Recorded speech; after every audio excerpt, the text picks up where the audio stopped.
안녕하십니까. 전별 변호사입니다. 여러분 3월 즐겁게 보내고 계신가요? 음, 또 오랜만에 인사드리네요. 제가 이제 일들 하면서 정리를 하다가 이것 좀 여러분들이 아시면 재밌겠다 싶은 사례가 하나 있어가지고 가져왔어요. 그게 뭐냐면 보통 회사에서 이제 징계를 할 때는 퇴직하기 전에 재직자한테 많이 하잖아요. 아주 간혹 그런 거 들어보셨죠? 퇴직자인데 징계를 했대. 뭐 징계 예를 들면 뭐 면직이라든지 아니면 정직 처리를 했대라는 얘기 들어보셨죠? 좀 이상하지 않으세요? 아니 뭐 재직한 직원들한테야 그렇게 하는 게 너무 당연한데 갑자기 퇴직한 직원들한테 이런 걸 한다고? 약간 좀 의아하시잖아요. 그리고 이게 법리적으로 가능한 부분인가? 라고 생각하실 수가 있는데 생각보다 이런 경우가 좀 꽤 있어요. 왜 그러냐면 원칙적으로 이제 우리가 법률이라든지 그리고 이제 그 법률에 근거한 여러 가지 인사 규정이나 이런 것들이 있잖아요. 그 취업 규칙에 보면 이제 징계에 관한 요건들이 몇 가지가 있어요. 징계 사유도 있고. 근데 거기서 퇴직자의 경우에도 어떠한 경우에는 징계를 할 수 있다라는 규정이 있는 경우가 있거든요. 예를 들자면은 뭐 금융투자에 관한 법률 같은 경우도 있고요. 여러 가지 몇 가지 법리들이 있어요. 그럴 때 아무래도 이제 신뢰라든지 여러 가지 이제 사회에 많은 영향을 끼칠 수 있는 그런 부분에 일하시는 분들이 정말로 큰 비위행위를 저질렀을 때에는 이걸 제재할 수 있는 몇 가지 방안들이 있어야 되잖아요. 그러다 보니까 법률에서 일단은 퇴직했더라도 몇 가지 경우에는 징계할 수 있다라는 규정이 있고 또 보통은 취업 규칙은 어떻게 되어 있냐면 법률에 있는 규정들은 특히 징계 같은 경우는 좀 예민한 부분이잖아요. 그러다 보니까 법률의 규정이 있음에도 불구하고 그걸 그대로 이제 취업 규칙에 넣는 거죠. 징계 규정, 인사 규정 이런 데다가 뭐 그러면은 그걸 근거로 또 해서 징계를 할 수가 있어요. 그래서 퇴직자한테 뭐 보통 이제 아주 심한 경우, 심할 때 이렇게 할 테니까요. 그래서 이제 면직 처분을 하는 경우들이 좀 있거든요. 회사에서 실익은 뭘까? 좀 궁금하시죠?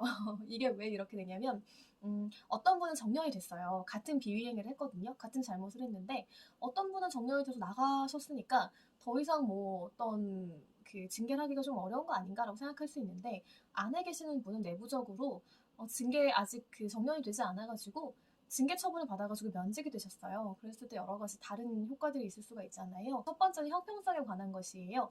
두 번째는 뭐냐면 이분이 나가긴 했어요. 뭐 정년이든 아니든 퇴직은 하셨지만 앞으로 그 남아있는 분들한테도 약간 시그널을 줄 필요가 있을 때가 있거든요. 그럴 때에는 비록 우리가 퇴직을 하지만 퇴직한 이후에도 분명히 우리가 잘잘못을 가리겠다. 그리고 이렇게 불이익을 줄 거다라고 하는 경우들이 있어요. 세 번째는 뭐냐면 좀 특이한 케이스인데요. 이제 재직자가 예를 들어 이제 퇴직을 했어요.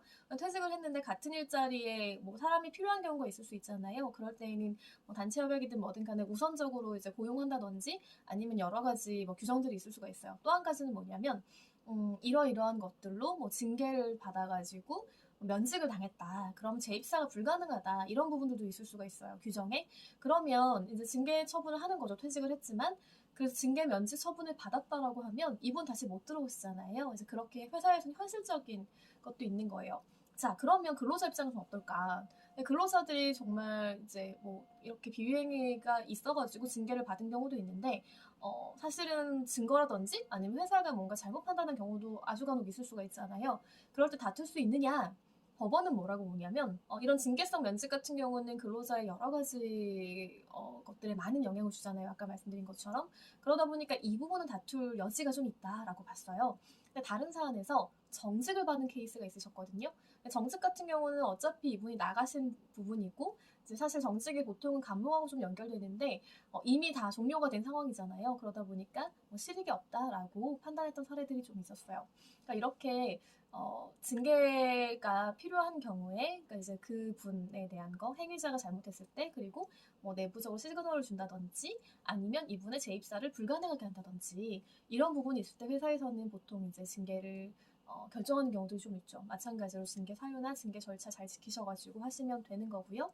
네, 근로자 입장에서는 이 부분이 좀 나 너무 억울한데? 라고 생각될 수 있어요. 그러면 그 부분을 잘 한번 판단하셔가지고 내가 이걸 다툴 필요가 있는지도 한번 보실 필요는 있을 것 같아요. 네, 오늘은 굉장히 흥미로운 사례를 제가 이제 자문하다 보니까 발견해가지고 말씀을 드립니다. 네, 3월인데 약간 날씨가 한창 따뜻했다가 또 약간 비가 올 것 같은 날씨예요. 그래서 저는 봄에 꽃을 되게 좋아하거든요. 그래서 빨리 좀 따뜻해져서 진짜 봄이 왔으면 좋겠다 그런 생각이 드는 날씨입니다. 여러분 건강 조심하시고요. 즐거운 3월 마지막까지 보내시기를 바라고 있겠습니다. 감사합니다.